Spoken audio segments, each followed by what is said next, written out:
Okay, so today is June 18th, 2020, and it's about 1:30 in the morning. I got off of work just a little while ago, and I was checking my email, and my doctor sent my latest hormone results.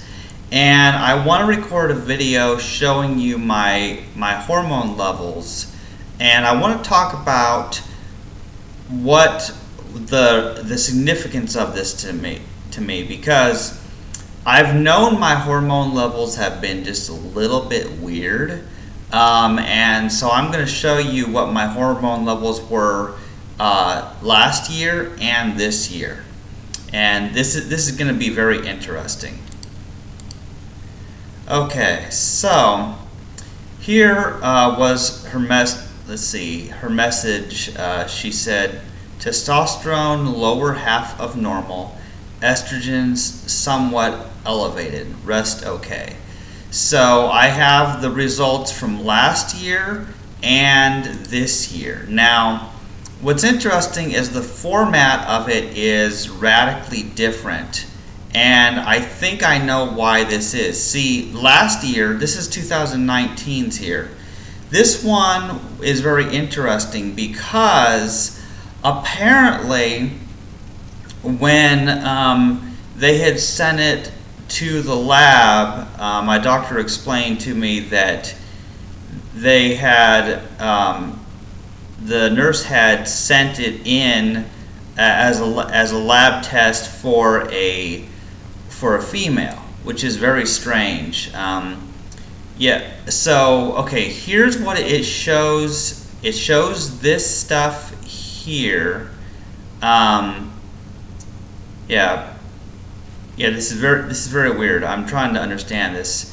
Well, so if you look down here, this is the information that was the results for a biological female, because they thought I was female, which, you know, emotionally I am, but physically I'm male. So that's what was very interesting, because if you look at this estrogen level, it says it's in range 205.5, and this is from 2019 in those results. But if you look in these results, which were just this year, it's 204.8, so it's just slightly below what it is showing on those results of that. But in there it's saying it's in range, but it's saying the estrogen is out of range in this one. That's because my estrogen level, which has stayed the same since last year, it's stayed pretty much the same. Well, it's out of range for a male, but it's in range for a female. That's what's strange. That's what all this crazy stuff. These are phases of like the menstrual cycle and then the postmenopausal level. And so that shows you, like, for a biological female, how the ranges differ in those phases. So, but the thing is, the estrogen is relatively high, because if you look at this, my estrogen is above the normal range for a male, because it's 60 through 90 is the range. 60 through 190, but it's 204.8. So it is high estrogen for a male. And then, but what's interesting about this is that if you look back at this of the female ranges, that is a very, it's in range. It's crazy. And, they have ranges for hormones, like there'll be a huge range.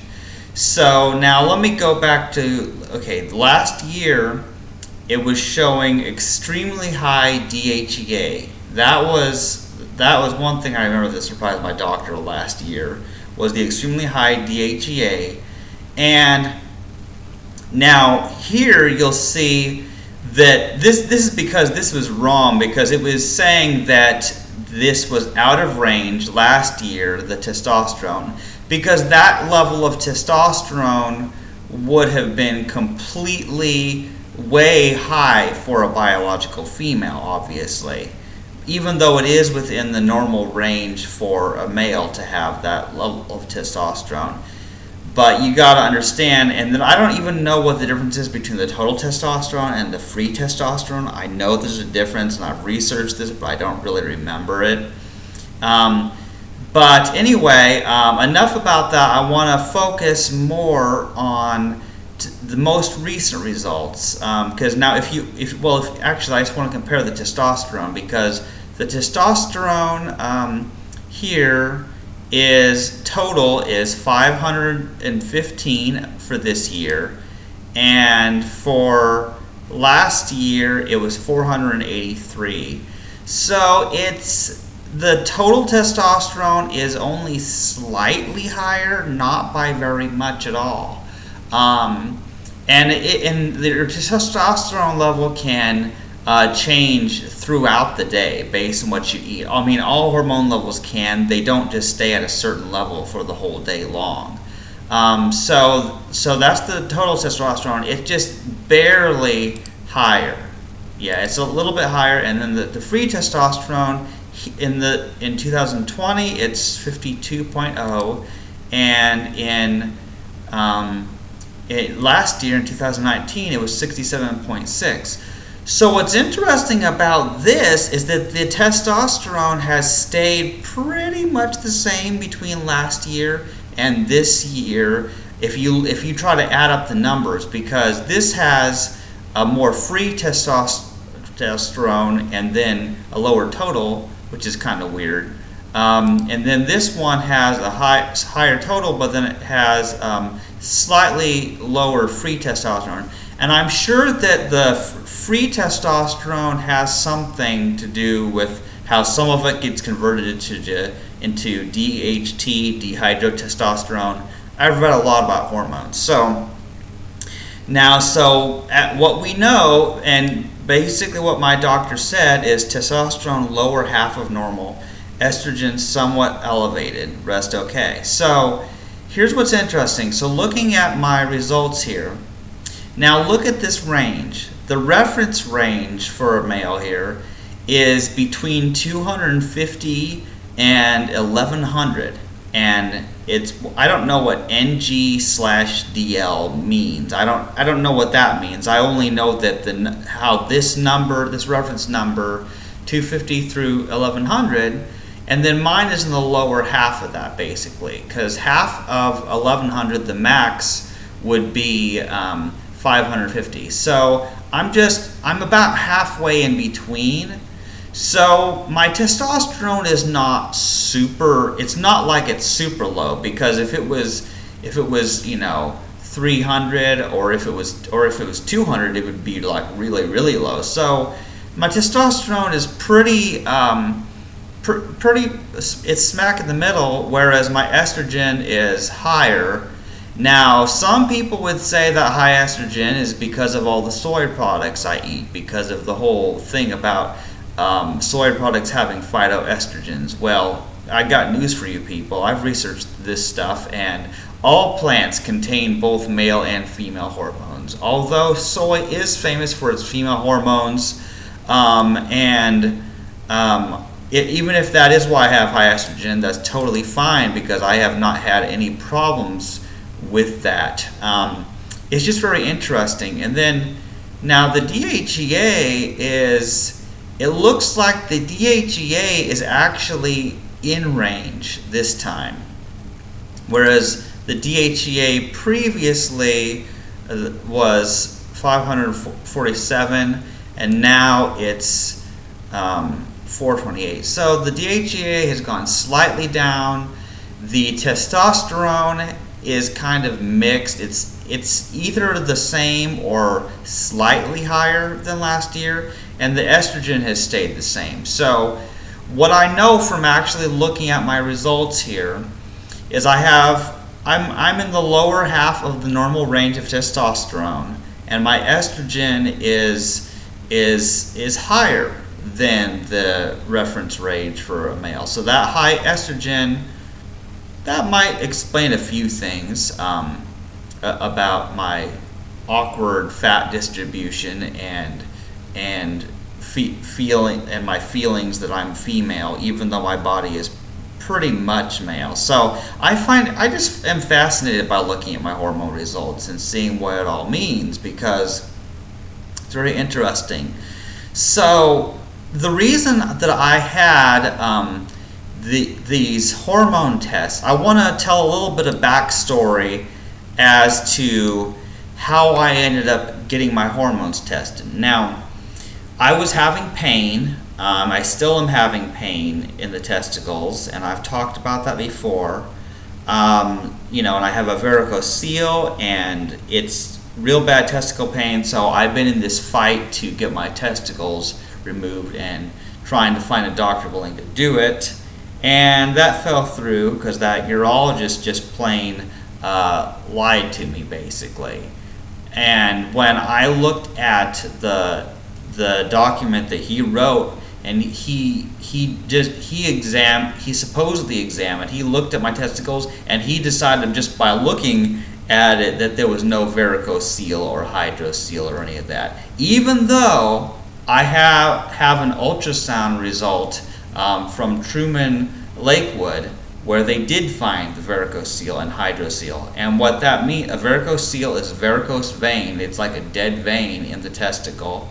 And then a hydrocele is a buildup of fluid. So that explains a lot. The heaviness, it explains the pain, it explains a lot of problems with the blood flow. Now, I was getting my hormone levels tested because we were trying to test everything to diagnose why was I feeling this pain. And we had a pretty good idea about the varicocele, but we were trying to rule out anything else as well. Like could there be testicular cancer? What kind of things are going on here? And so it's very interesting because, everyone's hormone levels are different and everyone's body is different. However,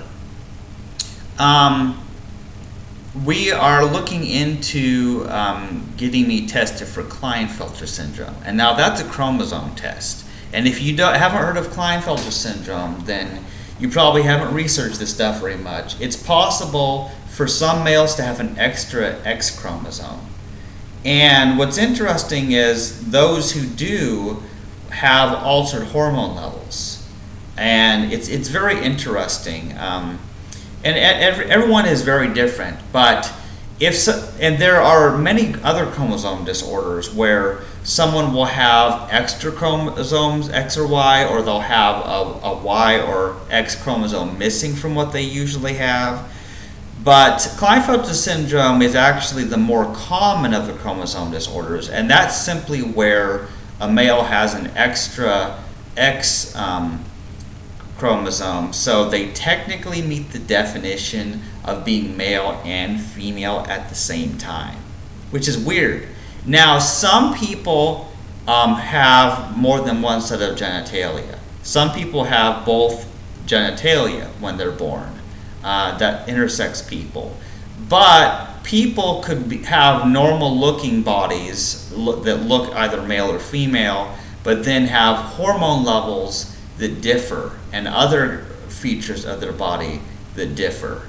And it's very interesting because if you look at that range for testosterone, 250 through 1100, here's what you have to consider. One man could have his testosterone could be 250. Another man could have 1,000 testosterone, and he would have 4 times as much as the other guy, but they would both be called normal. How does that make sense? That's completely insane, because that's a huge range. So someone could have 2 times or 3 times or even 4 times as much testosterone as another person, but both people would be considered normal. So that's just an absolutely wild, huge range. And it's very interesting because I have a friend who is also a trans woman who her testosterone, because she's biologically male, was like 700 something. So I had this friend that had much higher testosterone than I did, and it's hard to know. But here's one thing you can tell.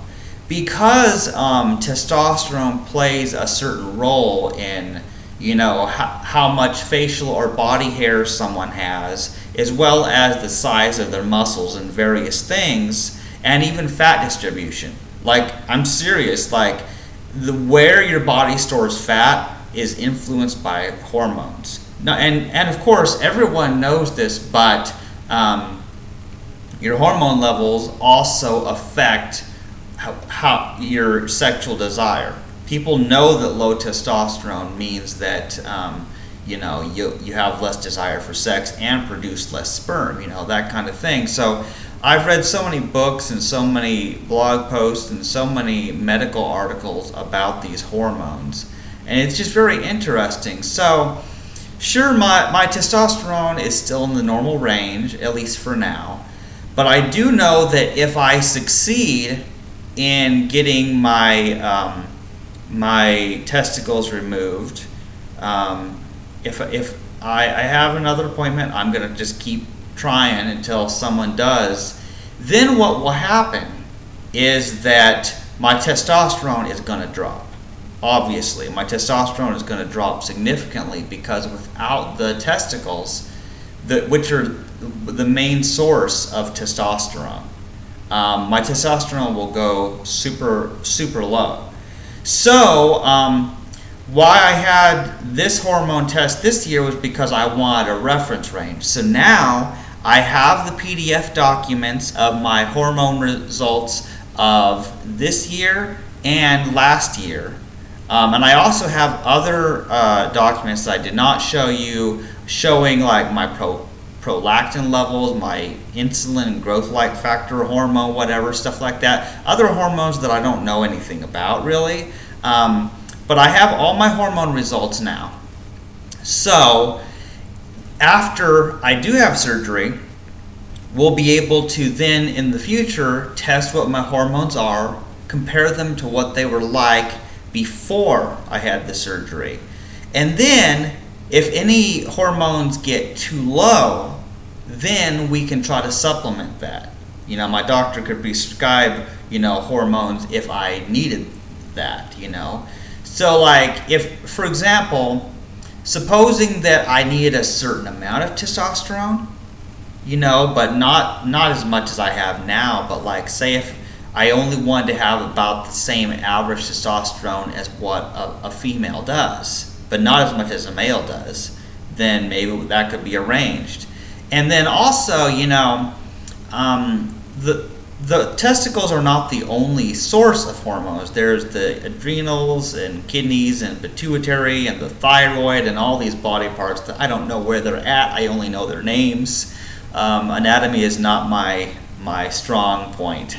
But yeah, so it's interesting. So I'll still have other organs in my body that will produce various hormones. And estrogen is an interesting one, because estrogen is actually produced some by fat cells. So actually, the fatter someone is, the more estrogen they have in general. So that's an interesting thing. And so, I mean, how much exercise you get, how fat you are, your diet, what you eat affects a lot of things. And the only thing is, I don't know what my hormone levels would have looked like before I became vegan, because I didn't have access to any doctor and lab test to check my hormones back then.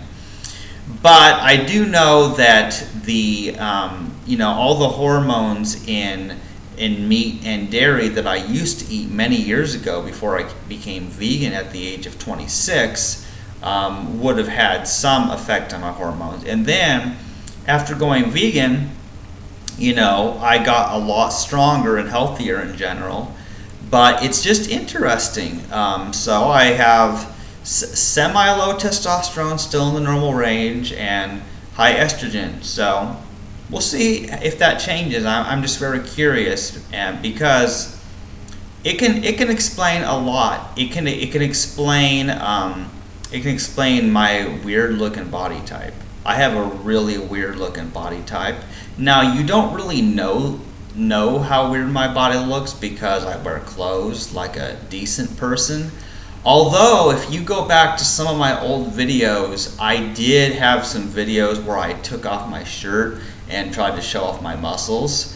And it's funny, and here's what's funny about it is because I was all like, yeah, look at me, I'm strong, I have muscles, you know. And I do have some strong muscles, as you see. I have some incredible strong arm muscles, but when you look at the rest of my upper body without a shirt, you see how scrawny I look. Like, I look so small. It's weird, like, because I have seen how other men look. They're just a lot bulkier, a lot bigger, you know. But that's fine. I'm fine with things the way they are in general. My main concern is the testicle pain, and hopefully I'll have a solution for that. I have an appointment on July 16 at 9 a.m.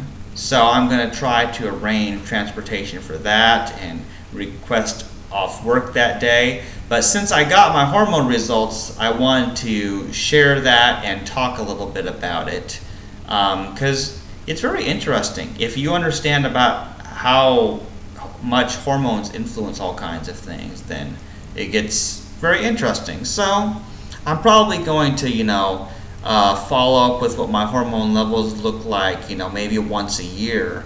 I'll probably have tests and just see where things are, because hormone levels can be an indicator of overall health. So I guess that's all I have to say for now.